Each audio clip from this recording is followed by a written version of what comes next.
Hey everyone, Brenda Center here. How are you? Good morning. Got Anthony Coviello with me. We are going to do another sound exchange session. This one here coming in right before the holiday and try to squeeze this in during all the chaos. Yep. Yeah. So time of this one posting will probably be just after Christmas. So we hope you guys had a nice Christmas. Merry Christmas. And if you celebrate Hanukkah, happy Hanukkah because I know that's going on. Happy Hanukkah. Happy all of it. Happy all of it. That's right. Happy all of it. Just be a happy person. Be a happy person. Right. So we got a cool one today. I'm asking the question, what's your favorite record store memory? There's many. Right? We love going to record stores so much, and I've got so many great ones from growing up when I was a kid.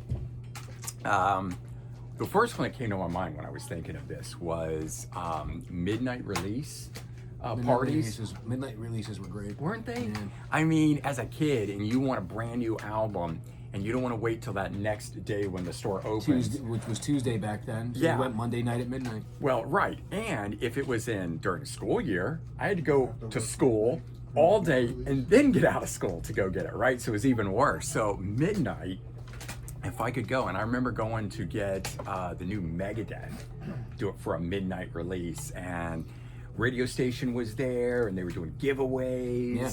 And it was just a lot of fun. Last one I did was Pearl Jam's Yield in '98. Wow. February. Yeah. I don't know. I don't remember if I did one for that one, but I used to do a lot of the Pearl Jam ones. I know I did it for Versus when that came out. I did it at CD World where Mitchell used to work. Yeah. He might have been working. Mitchell, were you working that I night? worked for the no code one. Okay. Yeah, right. I remember I was working for the No Code. That's right. And you had to go to school the next day, which sucked because all you wanted to do was stay home. And listen to the music. I found a way to either cut school or play sick. Well, but I had portable CD player then, Okay. right? So I could take it with me and put the cord up the sleeve, right? And you do this, right? You lean on one ear and you've got it in. And you could listen to it while Yeah. you're in class. Today it's much easier because it just looks like you've got your Bluetooth thing on. Yeah. You'll be like, oh no, I'm on the phone. I'm listening to music. Yeah, it's my new favorite memories are the people today coming in and having those memories that we had. It's been a long time since people had got to find kids, not adults. Right. Anybody that's under the age of 20, seeing them, Have that kind of excitement. congregate at a record store, whether it's a new Right. release, whether it's just doubling down on what their friends just bought, buying Christmas time. So a lot of people Right. are buying each other music for Christmas. That's That's a awesome. cool thing too. Definitely to into see that. that. Right. Another thing that I always really liked was meet and greets, where you get to meet Yeah. and have them sign the new album that came out or whatever it might have been. Yeah. Did you do any of those? Yes. Do you recall who? Zach Wilde, Ben Oh, Harper. okay. I did. One of my favorites was Greg who else. White. Met them in 1994 on the Sail Away album. Nice. Not that I was into that album, but I But took still. my Hooked Did they, vinyl. Did they let you? Oh yeah, and they let me sign other stuff. That's cool. Because And it got that's- to a point in like the 2000s where they said you can't bring anything else That's but right. the new record. I get it. Yeah, and I get it. That's what they're there for, to promote that. I went and met Skid Row in probably 95 for the Subhuman Race album, and I came with my pile of stuff. And the management was like that, oh, you can only get one thing. And Sebastian Bach was like, no way, man. If this guy brought all his stuff, I'm signing everything. And he actually got into it with the management. And he was like, fuck you. I love him for that. I do too. I've always remembered that and thought that was the coolest thing because he was saying, this guy's an Uber fan and I'm going to sign everything he brought. I brought sheet music to Youth Gone Wild. I brought like all kinds They of signed stuff. everything. They signed everything for me. Yeah, that's pretty wild, man. Right? I did another one where I met LA Guns around 99 or 2000. And same thing. By that point, I was getting smarter. And I would just bring the LP or booklets. CD? And so I brought like 20 plus albums of theirs. I had Japanese imports and everything. And I came and it got to be my time at the table. And the band is there. And I just put one down and signed it. And they were sliding. I put down the second one, the third one, and about the fifth or sixth one. And they were like, my God, how many of these do you have? All of them. But what was so cool was that some of the stuff that I had, band members hadn't even seen. And so Phil Lewis, who was really not really into, but Mike, which one are we looking for? Short and sweet, Sabrina Carpenter. I should be having a copy of that in today or tomorrow, depending on when the order comes in. Did you hear that? So with the LA Guns Yeah, thing, call Phil back. Lewis, the singer, was in a band called Girl. Thank you. And I had all Oh, of those Girl shit. albums from Japan, and he didn't have any copies of it. He was like, "Where did you get these?" And I went, Japan, motherfucker. well, it was from a music store though in New York that had them, and then he wanted to go over and get them so he could get his own copies. That's awesome. And I ran into him later that night at the show, and he was like, "Thanks for telling me I was able to go get copies of these things." That's awesome. Yeah, so it's like a very cool experience to not only get all my stuff signed, and they were cool about it, but then to turn them on to stuff where they went and bought it and had their copies of it and were excited to finally have copies of their own albums. In 91, 92, when I was in high school, we had a record store, Sal's Records in Bloomfield Center. So we go after school. We try to go before school. We Yeah. cut at lunch and yeah. go. And I can't Right. remember the dude's name that worked there, man. But he was cool. He was taking us to a Nirvana show at Roseland, but our parents said no because they don't know him. Okay, And right. we were young. Yeah. So we fucking missed Nirvana. Thanks, parents. Oh, my father for that one. But one of the greatest things was walking in, and I remember him pulling out a record and saying, "You got to listen to this." It was Rage Against the Machine's first record. Oh. So Getting turned on getting to stuff. turned on to Yeah. those brand new things. Yeah. And none of my friends liked Rage Against the Machine because there was a rock Rap. wars back then. Right, right. And you were on one side. Yeah, yeah. You know, and I had already had I was one of those guys that was, I can't get into it because of the rap. I already had Yeah. I was already a fan of a lot of things. Right. So when they presented this to me, that just opened up the door to say, okay, now I really got to find out what this rap shit's about. Right. You know, and it's because I was sitting, being a rock guy, Right. you almost follow suit, you follow the line. Yeah. And I would break the line and I would listen to it, buy the stuff, and my friends were always like, "Rawr." But after that Rage record, it was That was fucking it. floodgates No, open. and I no, didn't no care. holds barred. Yeah. Yeah. And you- then within a year, everybody came around to the Rage record. And I was Right. like, wow, this is freaking awesome, man. Yeah, you're like, shut up. Yeah. Coattail riders, right? But at least they got it, so that's Yeah, all that matters. That is cool. I got turned on to a lot of alternative music that I never would have. At that, late 80s or very early 90s, I was into all the glam stuff. And I'd go to this record store, and the guy was probably 20 years older than me. And he was always pushing like Sonic Youth, Lou Reed, stuff like that. And I'd go in there and I'd be shopping for stuff, and he would play things overhead to try to get me turned on to it. And I got turned on to Sonic Youth that way. And That's Lou cool. Reed, yeah. He never forced anything. But it's there. He would talk up certain albums. He's like, I'm going to throw it on. I'm going to play it while you're here. You can give it a listen. Yep, I do You that can here. you People can- buy stuff. Yeah, you can see what you think. The Kate Clover, Yeah. And I Morgan will, Wade, like shit you believe in, shit that's cool. right. And there is something different about hearing an album through speakers, not on headphones, Yes. streaming or whatever. It's sort of, you're in a store, it's an experience, Yeah. right? I've sold Soundgarden records in here to kids who never heard Quicksand, especially. Yeah, I'll play yeah. Quicksand, and a lot of kids are what is this? Yeah. And then when I tell them it came out in '93, Ted was playing the new Dirty Honey, which I had not gotten into. They're one of the newer rock bands.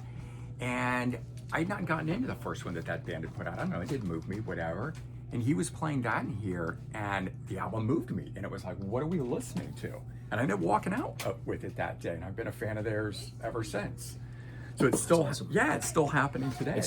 And You've played the Kate Clover, and I walked out. walked out with it. There was because of that. Vintage vinyl. I walked in one day, and there's this magical music playing, and I'm thinking, man, what is this? Right? What was And it? it was a band called Yumi Zuma. Oh yeah, And right. You I've love been them. hooked ever Ever since. I since. love that, man. And Right? that was vintage vinyl. It was Young Kala, their first record. Yeah, Or actually, no, their second record was just coming out, Willowbank. yeah. So I was able to walk out of there with Willowbank and Young Kala that day. That's awesome. Yeah, two records. And I got home and I was just. I mean, it's cool to walk in and know what you like, or for a new release, but it's also really cool to be there at a store and get turned on, get so excited by something that you want to walk out with it. Half the time at Vintage Vinyl, more than half the time, I didn't go there looking to buy something. I Yeah. knew I was going to buy something, but I Right. went there because the store was so vast Right. that I knew I was going to find some cool shit. Right, you never know what you're gonna find. And then sometimes somebody, Godspeed You Black Emperor, Yeah. I got into because they were playing it over My buddy Joe that worked down there, Mhm. he was playing it one day. And I said, "Dude, what is this?" He's Right. like, "You gotta check this out." So I Right. found a lot of cool stuff. Yeah, lots of great memories from record stores, man. When I was really young, I'd have my mom. She went to go do like grocery shopping, and I come from a family of 6, so big family. A lot of food had to be bought. It'd take my mom 2 hours to do grocery shopping. Oof, yeah, I And, remember that. and there was a record store across the street. So I talked to my mom into drop me off at the record store. She'd go grocery shop for 2 And then pick you up. hours, and then pick me up. That's awesome. And it's not so much the record store, really. It's that experience of I'd go in, sit down on the floor, and just start at the A's and just go through everything, and then I'd walk out with something at the end. And the crazy thing is, the one that really sticks in my mind out of everything was buying Warrant cherry pie. I don't know why it's that one. I mean, I bought so much stuff, but that's the one particular one. That's awesome. Yeah, I don't remember what year. I don't know. It's at 1990, but yeah, that was. I remember when I got that record too. And I It do. just wasn't as good as Slaughter Stick It To You. Yeah, I know. You don't like the second Slaughter either, Nope. though. I Yeah. like Stick It To You. So I like the second one better, only because it's underplayed, right? Yeah, and But that's music, why, but musically, yeah. I don't know, but yeah, so many cool things about record stores, and I still love going to them for what you just said, which is you never know what you're gonna find. I almost never go to a record store now just to pick something up. Yeah, Oh, I want go to that. see what I'm going to find. 'Cause Yeah.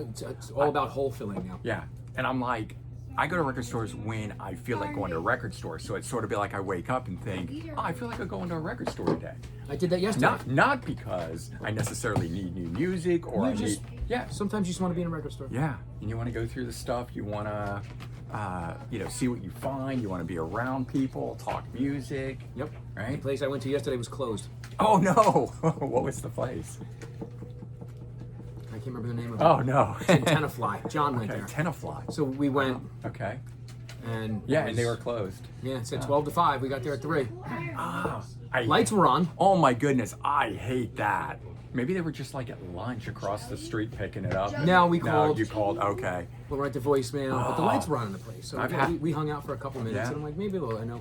I had that Whatever. happen. I went to one, same thing. I did a long drive and got there, waited 2+ hours or so thinking somebody's coming late, they overslept, like just whatever. No, had to turn around. It was only a 30-minute ride, but it was a hungover. Yeah, right. It was just miserable. Sell us right. So right there was just a good experience of it, where a dad came in with his 2 kids digging through the dollar bin to see what they could you wanna find. buy a record player. Right, that's cool. I getting to do that, go in and check the dollar bin. Tell them to go to Audio Connection in No, Verona. we don't have anything like Yeah. You know what I mean? There's that. Okay. what was it, the All nice right. price? Okay, fine. Right? So sometimes, when you didn't have a lot of money, go into there and just check that The nice area. price was nice because it was Sound exchange. cheaper. It was cheaper, right? $3.99, $4.99, $5.99, somewhere in those price ranges. Of course, that's what made used record stores so great too. You mentioned one of them where, for school, after school, skip school, whatever kind of thing. I would do the save up my lunch money all week long, and then go. There was a record store across the street, and then go across the street and buy a cassette or something. Whenever I had money, I was at Sal's. Yeah. I was buying music. Yeah, Mostly cassette because it was cheaper. Right. Yeah.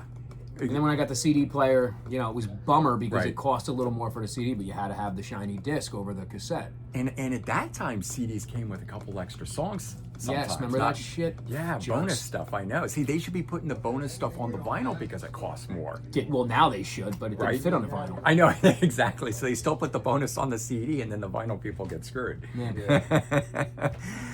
So yeah, we had a lot of good memories. Yeah, man. And I'd be curious to know what your memories Keep making are. more memories. That's right. And I keep doing it. Coming here, filming with you is one Thank of my goodness we favorite can memories. Keep doing it. I That's like right. that record stores are popping up Yep. and people can go Right. and And hopefully there's still going to be more of this play to with what come. moves them. Yeah. And younger kids that haven't grown up with physical media the whole time will still get to experience this, going into record stores and the wall of music and Yes. pulling something off that you don't know what it is. And I would love to see in-store signings and meet and greets and Oh, I'd love to still do it. That'd be awesome. midnight sales and all that, but it doesn't really happen because of the instantaneousness of streaming and whatnot. So unfortunately, some of that stuff is gone, but I'm glad we got to experience it. And there's probably newer things coming down the road for younger people to experience that we never did. Yeah. All in all, good times. That's all I got to say.